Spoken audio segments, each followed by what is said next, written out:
اللہ تبارک و تعالیٰ نے قرآن مجید میں ارشاد فرمایا کہ محبوب علیہ السلام آپ ان لوگوں سے فرما دیں کہ اگر اللہ سے محبت کرنا چاہتے ہو تو میری پیروی کرو، میری غلامی کرو۔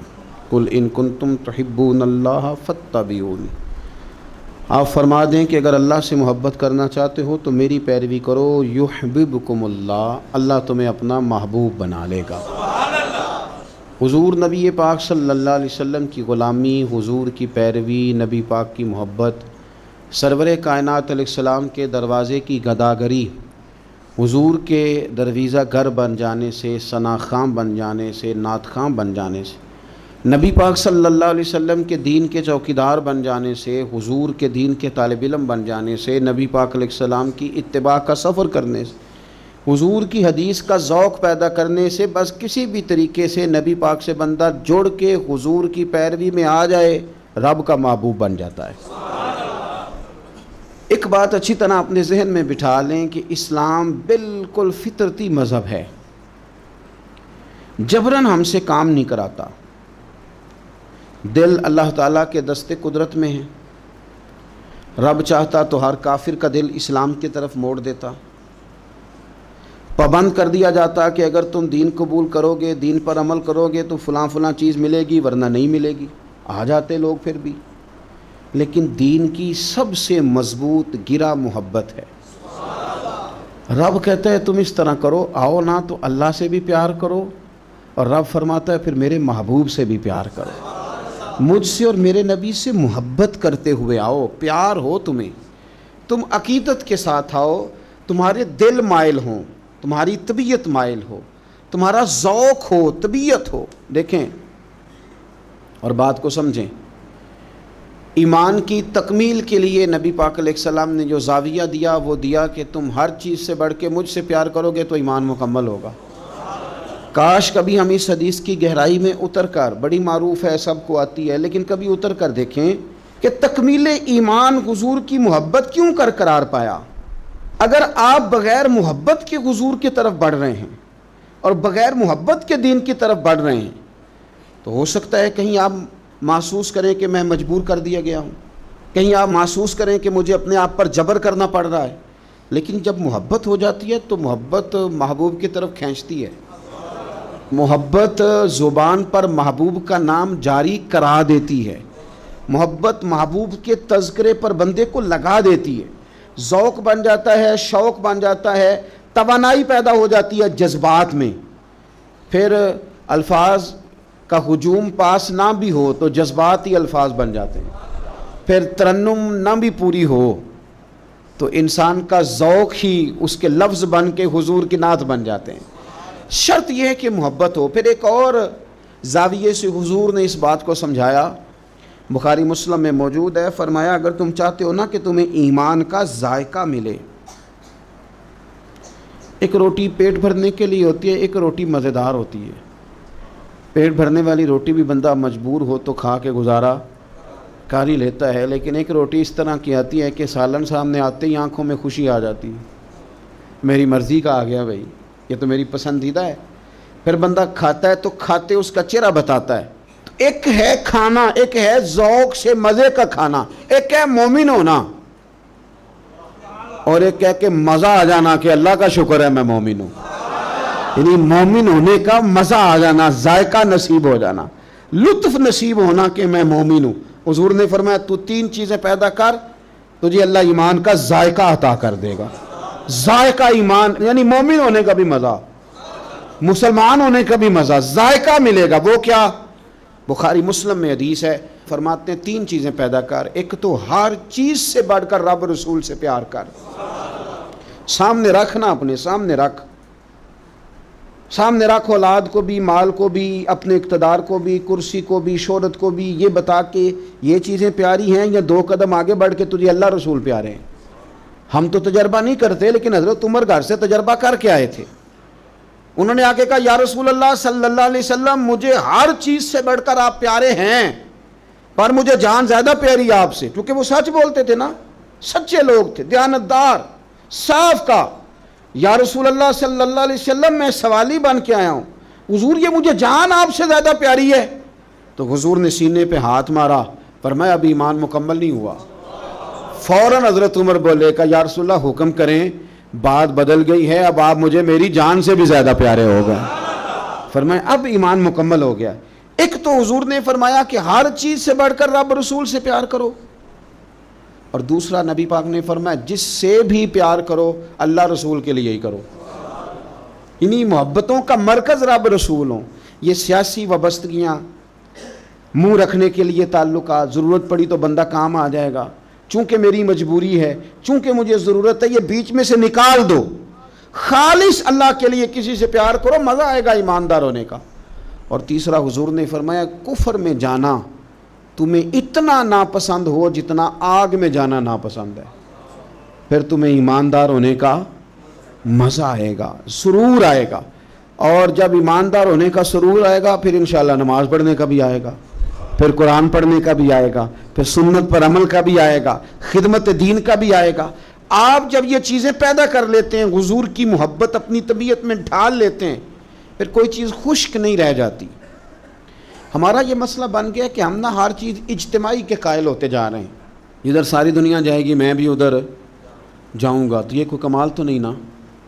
مرحوم اعظم نے تو کہا تھا اعظم ہمارے ہاتھ سے پیمانہ ہی گر گیا، حرب الحوث کے ہاتھ میں پیمانہ دیکھ کر، کہتے سارے ادھر چل پڑے تھے تو اب میں نے یہ رستہ چھوڑ دیا ہے، اب میں کسی وہ شاید فراز نے کہا تھا کہ شدت تشنگی میں بھی غیرت میں کشی رہی، بڑی پیاس تھی پر پھر بھی ہم نے غیرت سے پیا جو بھی پیا، شدت تشنگی میں بھی غیرت میں کشی رہی، اس نے جو پھیر لی نظر تو ہم نے بھی جام رکھ دیا۔ تو ساری دنیا جا رہی ہے تو پھر ہم نے جانا ہے، یہ تو بات ہی ٹھیک نہیں بھئی۔ اب سارے چونکہ کہہ رہے ہیں یکم ربیع الاول سے 12 ربیع الاول تو اظہار محبت کرنا ہے تو ٹھیک ہے میں بھی کر دیتا ہوں، یہ محبت جو ہے نا، محبت موسموں کی پابند ہے۔ یعنی یکم محرم سے 10 محرم تک محبت اہل بیت آپ کریں تو محبت اہل بیت تو ایمان ہے، آپ فقط یکم سے 12 ربیع الاول تک ذکر کریں تو یہ تو ایمان ہے۔ محبت یہ تو ہر وقت ہونی چاہیے تھی۔ اجتماعی محبت کا ماحول جو ہم بناتے جا رہے ہیں نا کہ اب ساری دنیا یہ بات کر رہی ہے تو لہذا میں بھی کروں، تو یہ ٹھیک نہیں۔ کیوں؟ اس لیے کہ سارا مکہ جب مخالفت کرتا تھا اور معاذ اللہ ثم معاذ اللہ طرح طرح کی باتیں کرتا تھا، اس وقت عشق کے سب سے بڑے پیغامبر بن کے حضرت صدیق اکبر کھڑے ہو گئے تھے۔ انہوں نے بتایا تھا کہ محبت معنیوں الفاظ میں آیا نہیں کرتی، اور یہ وہ شے ہے جو لفظوں میں سمایا نہیں کرتی۔ ہم کیا اس کو اس طرح پابند کریں گے کہ پہلے سارے پیار کریں تو پھر ہم نے کرنا ہے؟ نہیں، کوئی کرتا تو نہ کرے نا، ہمیں تو پیار ہو گیا ہے مدینے والے سے، ہو گیا ہے تو بس ہو گیا ہے۔ ان لوگوں نے ہمیں بتایا ہے کہ یہ اس طرح کا ماحول نہ بناؤ کہ اب ساری دنیا چل رہی ہے تو میں نے بھی چلنا ہے۔ حضور کی محبت ایمان ہے۔ محبت جو ہوتی ہے نا وہ تو ڈھال دیتی ہے بندے کو، کچھ چیزوں پر مجبور کر دیتی ہے۔ حضرت عتبہ رضی اللہ تعالیٰ عنہ فرماتے ہیں ایک سادے سے، خوبصورت سے، میٹھے سے، تھوڑے جملے بولنے والے صحابی، کچھ لوگ اپنی سادگی میں مست رہتے ہیں، وہ بالکل ایسے نا یکدم حضور کے سامنے کھڑے ہوئے آ کے تو عرض کرتے ہیں یا رسول اللہ صلی اللہ علیہ وسلم طبیعت مبارک ٹھیک ہے، چہرے پہ کمزوری ہے؟ تو محبوب نے فرمایا میں نے کچھ دنوں سے کھانا نہیں کھایا۔ فقر اختیاری ہے میرے نبی پاک کا، یہ دو جہاں کے شاہ ہیں، بس پاس کچھ رکھتے نہیں، اختیاری فقر ہے، بس کھجور پانی پہ گزارا ہے، کئی دنوں سے کھایا نہیں۔ صحابی نہ دوڑے گئے گھر میں، ٹٹولا سارے گھر کو، کوئی چیز نہیں ملی کھانے کی۔ دوست احباب سے پوچھا، کوئی چیز میسر نہ آئی۔ بنو قریظہ یہودیوں کا علاقہ تھا، ان کے باغات تھے، پہنچ گئے، ایک شخص سے جا کے کہا مزدوری ملے گی؟ لگا جدوں میدان ازلدات لوکی چورا وانگ سدھائے، کسی نے لوٹ لئی علم دی دولت تے اس ہاسے چولی پائے، آ سجنا ویخ جہالت ساڈی اسی عشق خرید لے آئے۔ کوئی مزدوری ملے گی؟ اس نے کہا ہاں، اس درختوں کو پانی دینا ہے، مزدور آیا نہیں، تو پانی بھی ذرا کنویں میں گہرا ہے، اگر ایک ڈول پانی کا نکالو تو ایک ڈول کے بدلے کھجور دوں گا۔ صحابی نے جھولی اپنی پھیلائی کھجوریں ڈالنے کے لیے، ایک ڈول پانی کا نکال کے وہاں رکھتے، ایک کھجور جھولی میں ڈالتے، ایک ڈول نکال کے رکھتے، ایک کھجور جھولی میں ڈالتے۔ جب جھولی پوری بھر گئی کھجوروں سے تو خوشی خوشی ہنستے مسکراتے. تحفے میں جذبہ ہونا چاہیے، تحفے کی قیمت اس کا جذبہ ہوتا ہے. آپ مہنگا تحفہ لے کے آئیں اور ہیں آپ سیاستدان، نکلوانا آپ نے کوئی کام ہے، تو وہ تو سیاسی رشوت ہے، وہ تحفہ تھوڑی ہے. تحفے کا بھی کبھی وزن ہوتا ہے، تحفے کی بھی کبھی قیمت ہوتی ہے، تحفے کے بھی جب خلوص ہوتا ہے. جھولی بھری ہوئی کھجوروں کی لا کے مصطفیٰ کریم کی بارگاہ میں پیش کی، ہاتھوں پہ چھالے، وجود پر بظاہر مٹی لگی ہوئی، لا کے وہ سارا کچھ حضور کی بارگاہ میں پیش کیا. کریم محبوب نے کھجور اٹھائی، اٹھا کے کھائی، اور کھاتے ہی آنکھوں میں آنسو آئے. فرمایا تجھے کس نے مجبور کیا تھا یہ کام کرنے کو؟ کس نے مجبور کیا؟ تو نہیں، کچھ لوگ سادے ہوتے ہیں، انہیں زیادہ باتیں نہیں آتی، وہ لفظوں کے ہیر پھیر میں قابو نہیں کر سکتے، لیکن ان کی عقیدت بڑی پکی ہوتی ہے، ان کی باتیں بڑی خوبصورت ہوتی ہیں، لہجہ اتنا حسین ہوتا ہے کہ سمجھ آتی ہے کہ چھلک کیا رہا ہے لہجے سے.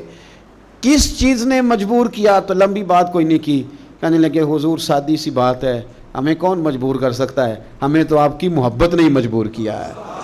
بس یہ محبت ہے نا، پیار ہو گیا ہے نا، یہ پیار ہو گیا تو بس نکل گئے، دوڑ آئے، اس محبت نے مجبور کیا، چلا گیا. خوشخبری نہیں، جو بظاہر خوشخبری ہوتی ہے وہ نہیں حضور نے سنائی، بلکہ نبی کریم نے فرمایا پھر تیاری کر، اگر تو محبت کرتا ہے تو پھر فقر کے لیے تیار ہو، پھر مشکلات کے لیے تیاری کر. کیونکہ جو مجھ سے محبت کرتا ہے نا، اس کی طرف تو فقر یوں آتا ہے جس طرح گہری زمین پر سیلاب آتا ہے. پھر تو تیاری کر، پھر تیاری کر. میرے رسول پاک کے غلاموں نے نا حضور سے پیار کیا اور صحیح والا کیا. میں پھر کہہ رہا ہوں، اور بات جہاں سے میں نے شروع کیا میں وہیں پہ ہوں، اجتماعی محبت نہیں کہ اب سارے چل رہے ہیں تو چلو میں بھی، یہ والا انداز نہیں. بس محبت ہو گئی، بس پیار ہو گیا، یعنی غلامی کر لی. اس طرح نہیں کہ اب چونکہ سارے کہہ رہے ہیں، یعنی تعریف تو وہ ہوتی ہے کہ جب کوئی نہ کرے تو پھر بندہ اٹھ کے کرے. یعنی پیار تو وہ ہوتا ہے کہ جب کوئی دعویٰ نہ کرے تو بندہ کہے نہیں یار شخصیت پیار کے قابل ہے، پھر بندہ پیار کرے. صحابہ کرام علیہم رضوان کا جو انداز ہے نا، وہ سوسائٹی کو دیکھ کر نہیں بنا، وہ معاشرے کو دیکھ کر نہیں بنا، حالات کو دیکھ کر نہیں بنا، بلکہ ان کی روح نے گواہی دی کہ مدینے والے سے پیار کرنا چاہیے، حضور سے محبت کرنی چاہیے. دیکھیں جنگوں کے دنوں میں نا، جنگوں کے دنوں میں شاعریاں نہیں ہوتی. جب فوجیں سرحدوں پہ کھڑی ہوں تو پھر غزلیں نہیں کہی جاتی. جب حالات پورے عروج پہ ہوں تو پھر اس طرح کی کیفیات تھوڑی ہوتی ہیں. پورے حالات ہمیشہ صحابہ کے لیے تیار رہے، کبھی منافق، کبھی کافر، کبھی کوئی، کبھی کوئی، کبھی کوئی، ہر وقت وہ تیار رہے لڑنے کے لیے. لیکن ان سارے رنگوں میں ان کی محبت جوان رہی، جنگیں بھی لڑتے رہے، حضور کی نعتیں بھی پڑھتے رہے.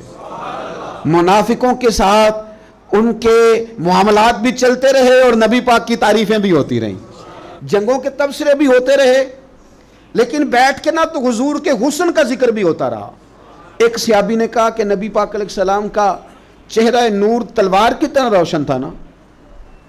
تلوار بالکل جب نئی تیار ہو کے آتی ہے تو بڑی روشن ہوتی ہے، روشنی کے سامنے کریں تو عکس پڑتا ہے اس کا، اس میں سے بھی شعائیں نکلتی ہیں. تلوار کی طرح تھا. دوسرے کا نہیں بالکل نہیں، تلوار کی طرح نہیں، حضور کا چہرہ تو چاند کی طرح روشن تھا. یعنی وہ ساری باتیں اپنی جگہ پہ، وہ جو ہم چاہتے ہیں نا کہ ہم پیار کریں گے فارغ ہو کے، ہم محبت کریں گے بچے بیاہ کے، ہم سارے کام کر کے تو پھر آئیں گے نعت شریف پڑھنے، یہ نہیں. او خدا کے بندے، وہاں سارا کچھ ہوتا رہا اور ساتھ حضور کا تذکرہ بھی ہوتا رہا، سارا کچھ، آزمائشیں، پریشانیاں، ہر چیز اپنی جگہ موجود رہی، پر حضور کی نعت میں کوئی کمی نہیں آئی. انہوں نے نا حضور سے جو پیار کیا تو اس پیار میں جو خاص ان کی ادا تھی. دیکھیں اس دور کا سب سے بڑا مسئلہ غلامی تھا. آج بھی مسائل ہوں گے، ہمارے ہاں سب سے بڑا مسئلہ پیسہ ہے، تو لوگ سمجھتے ہیں کہ بس کسی طریقے سے یہ آ جائے تو شاید باقی سارے مسئلے حل ہو جائیں. حالانکہ کسی پنجابی شاعر نے کہا تھا کہ دل دے اندر وسن والا مالک یہ مہمان نہیں ہوندا، تے چوکھا رزق بھی جوڑ لئیے تے بانج نصیبوں کھان نہیں ہوندا. لیکن بعض لوگ سمجھتے ہیں کہ شاید سارا کچھ پیسہ ہی ہے اور اسی میں وہ باتوں کو تولتے رہتے ہیں، اسی میں سارا کچھ کرتے رہتے ہیں. اس دور کا سب سے بڑا مسئلہ غلامی تھا، اور غلام بکتا تھا اور پھر اس کے بچے بکتے تھے. تو جب کوئی غلام آزاد ہوتا تھا نا تو وہ سمجھتا تھا کہ اب تو میں دنیا میں آ گیا ہوں.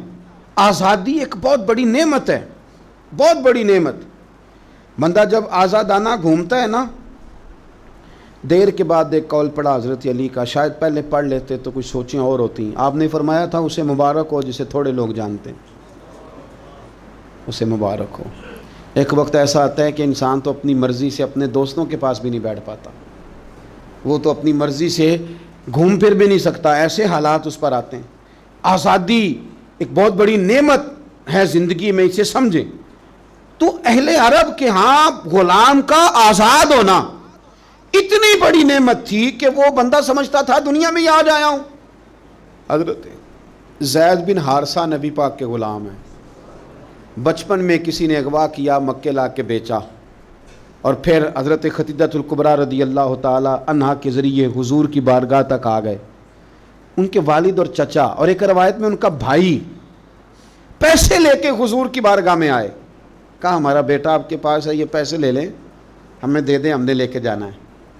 تو نبی کریم صلی اللہ علیہ وسلم نا بات سن کے مسکرائے. کچھ مسکراہٹیں بڑی معنی خیز ہوتی ہیں. حضور مسکرائے، فرمایا میں زید کو بلاتا ہوں، اگر وہ تمہارے ساتھ جانا چاہے تو یہ پیسے تم ساتھ اپنے پاس رکھو، ایسے مفتی لے جانا اگر جانا چاہے. تو حضور تو مسکرا رہے تھے نا، لیکن انہیں ابھی اس بات کا پتہ نہیں تھا، وہ ابھی اس رستے کے مسافر نہیں تھے. وہ کہنے لگے جی یہ کیا بات ہوئی، وہ غلامی نہیں چھوڑنا چاہے گا، کیونکہ غلامی تو سمجھتے تھے کہ جی ہی آج ہیں جب آزاد ہو گئے، جی وہ جانا نہیں چاہیں گے، یہ کیا بات ہوئی. تو حضور نے فرمایا میں بلاتا ہوں نا، جانا چاہے تو لے جاؤ. اللہ کے رسول صلی اللہ تعالی علیہ وسلم نے بلایا، جناب زید بن حارثہ آئے، فرمایا والد اور چچا آئے ہیں.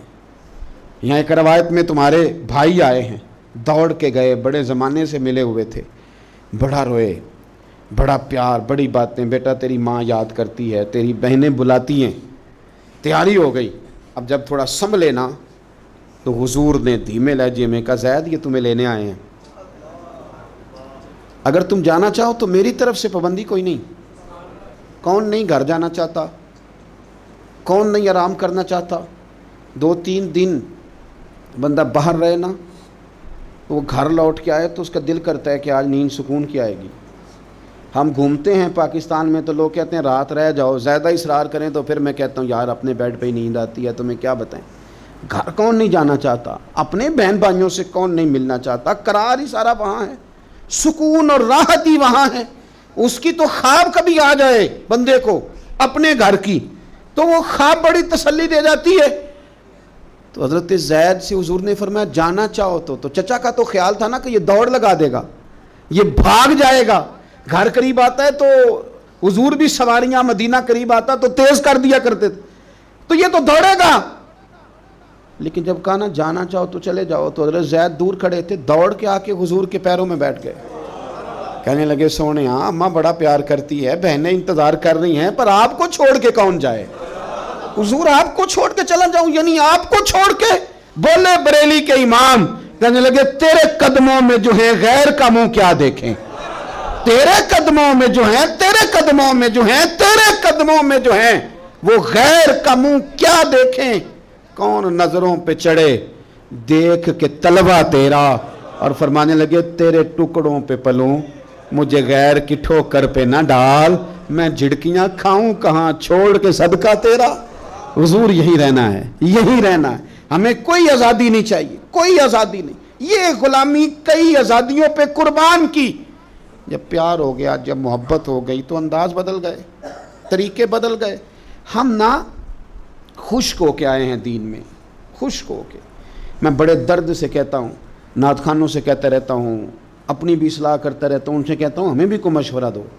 ان سے بھی گزارش کرتا رہتا ہوں کہ یہ جس دن تمہاری تجارت بن گئی، یہ تمہارا مزہ لے جائے گی نعت خوانی.